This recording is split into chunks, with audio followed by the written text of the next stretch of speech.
National. You will not miss a single major political or economic event. Radio Algeria International, our voice in the world.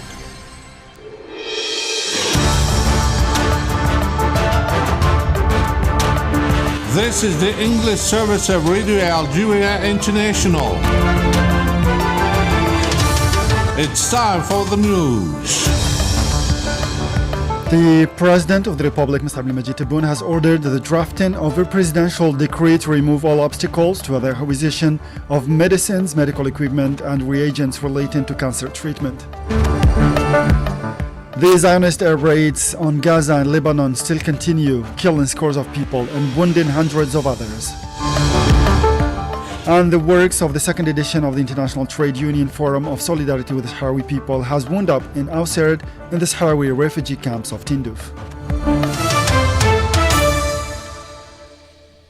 Those were the headlines, and now the news in detail from Radio Algeria International. First in our news, Prime Minister Nadir Al-Arbawi has chaired a government meeting devoted to a preliminary draft organic law amending and supplementing Organic Law number 9803 pertaining to the Conflict Court, its organization and management, with the aim of enabling it to assume its responsibilities and duties in the best way possible. In addition to discussing port management and modernization, discussing an executive decree pertaining to the Office of Hajj or Pilgrimage, and finally a decree pertaining to improving the work of the National Agency for Investment Promotion. The President of the Republic, Mr. Abdelmajid Tebboune, has chaired a working session with the members of the National Commission for Cancer Prevention and Control. The working session was attended by the Chairman of the National Commission for Cancer Prevention and Control, Professor Abba Bounejar, the Director of Cabinet at the Presidency of the Republic, Boualem Boualem, the Chairman of the National Health Security Agency, Professor Kamal Senhaji, and the Minister of Health, Abdelhak Seihi, in addition to the CEO of the Saidal Group. The National Commission for Cancer Prevention and Control presented its program for the 2024-2028 period to the President of the Republic, Mr. Abdelmajid Tebboune, according to the Commission's Chairman, Professor Adda Bounejar. In a statement at the end of the working session, Professor Adda Bounejar said that the Commission had given a presentation at this meeting on its 2024-2028 action program, which comprises 5 areas, namely prevention, early detection, early diagnosis, care for cancer patients and their itinerary, and oncology research. During this working session, the President of the Republic, Mr. Abdelmajid Tebboune, ordered the preparation of a presidential decree to remove all obstacles to the acquisition of medicines, medical equipment, and reagents relating to cancer treatment. The Minister of Trade and Export Promotion, Tayyip Zitouni, has said in Doha, Qatar, that the exhibition of Algerian products in Doha, the opening of which he presided over, represents a continuation of the roadmap drawn up between the two countries to put in place a concrete plan for a real partnership and trade based on a win-win principle. Let's listen to him. Based on a mutually beneficial relationship, 150 companies representing all productive sectors in Algeria are participating in this first Algerian fair in the state of Qatar. The participating companies have recorded a large production, notably by contributing to the national GDP and self-sufficiency in Algerian products and exports. We have recently achieved $7 billion in exports, and we plan to reach $30 billion in 2030 thanks to these companies that produce in Algeria and to partnership relations between Algeria, Qatar, and other countries. The opening of this economic event, which is part of the drive to strengthen economic and commercial relations between Algeria and Qatar, known to the Qatari market, the quality, or aims to make known the quality of the and diversity of the Algerian products to Qataris. The National People's Assembly has taken part in the meeting of the African Geopolitical Group in Washington during the annual meetings of the Parliamentary Network on the International Monetary Fund and the World Bank.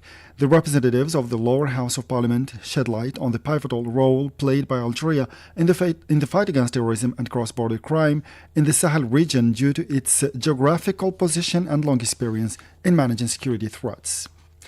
The governor of the Bank of Algeria, Salah ad-Din Taleb, is taking part from the 21st to the 26th of the current month in the annual meetings of the International Monetary Fund (IMF) and the World Bank (WB).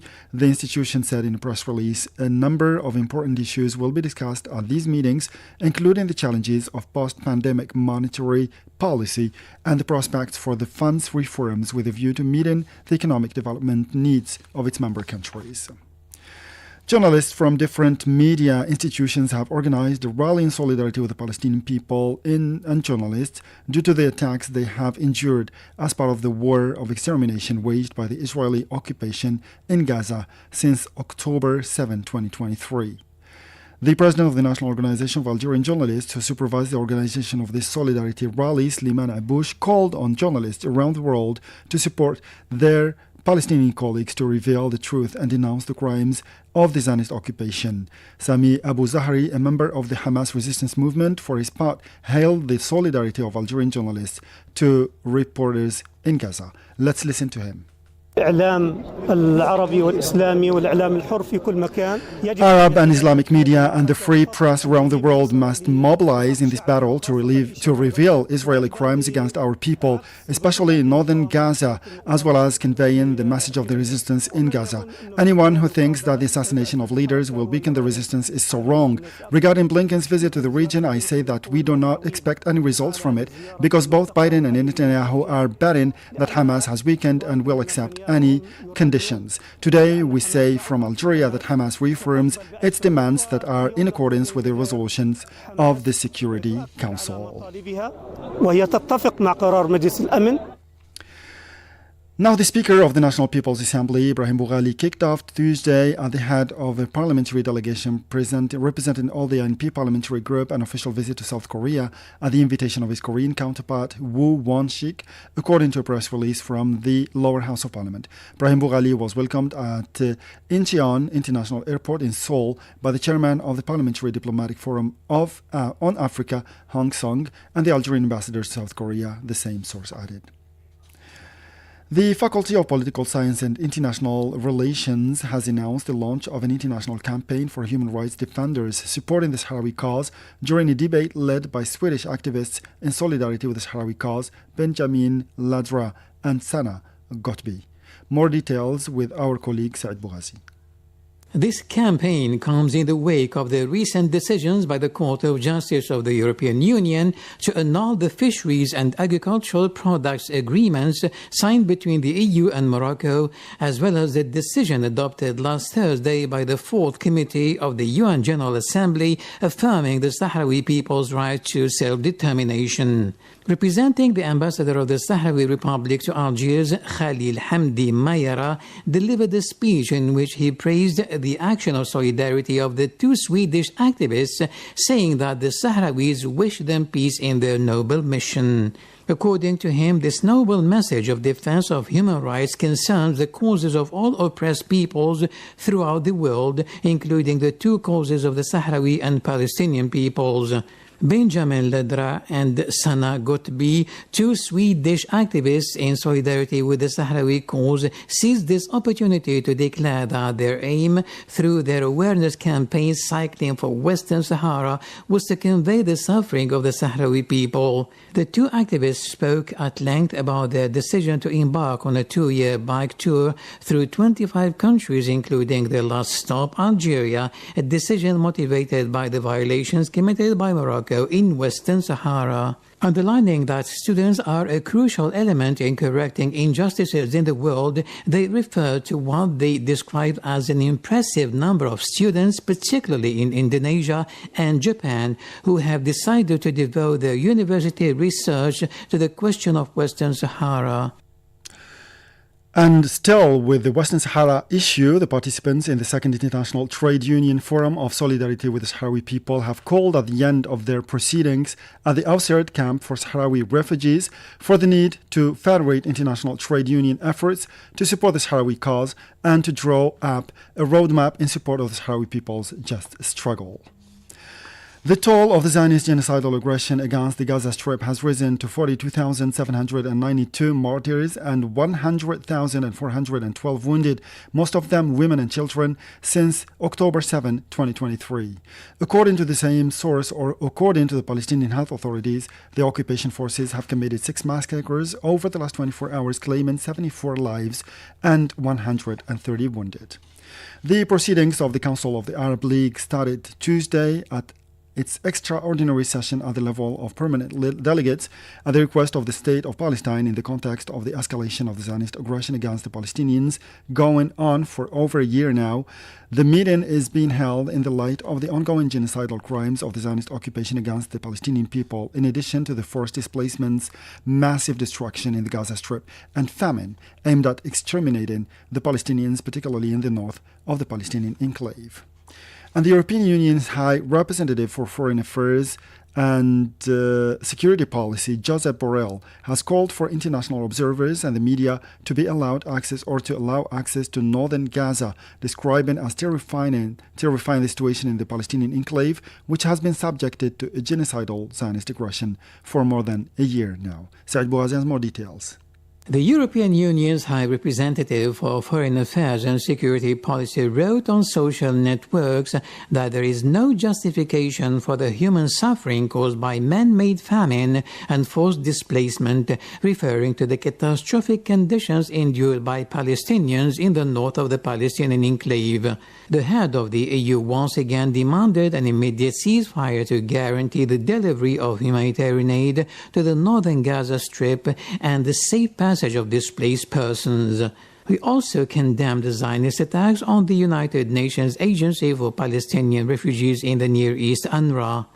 The previous day, the UN Secretary General spokesman Farhan Haq had stated that the Zionist entity had prevented the United Nations Office for the Coordination of Humanitarian Affairs, OCHA, from accessing the Jabalia refugee camp in northern Gaza. In addition to the martyrs and wounded Palestinians, the Zionist genocide that has been going on in the Gaza Strip for more than a year has caused massive destruction of residential buildings and infrastructure and a deadly famine.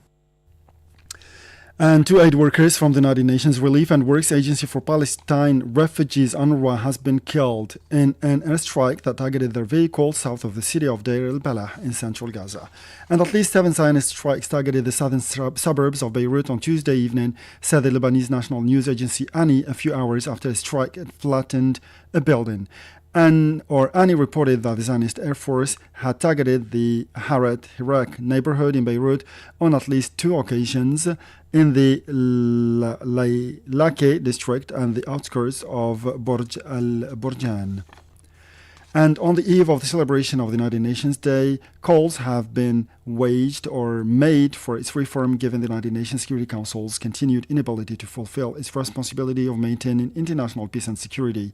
Leaders from across the global south, including Algeria, amplify their calls for reforming the UN Security Council and for doing justice to the African continent by granting it 2 permanent seats at the UN Security Council. And finally, I invite you now to listen to an interview conducted by my colleague Asya Bakar with British surgeon Omar Al-Taji, who volunteered at the Gaza European Hospital last May to tell us about the nightmare experienced constantly by Gazans and the medical staff there. And with this last piece of news, we come to the end of this news bulletin. We'll meet you again tomorrow. Thank you, and stay tuned to Radio Algeria International for more programs to come.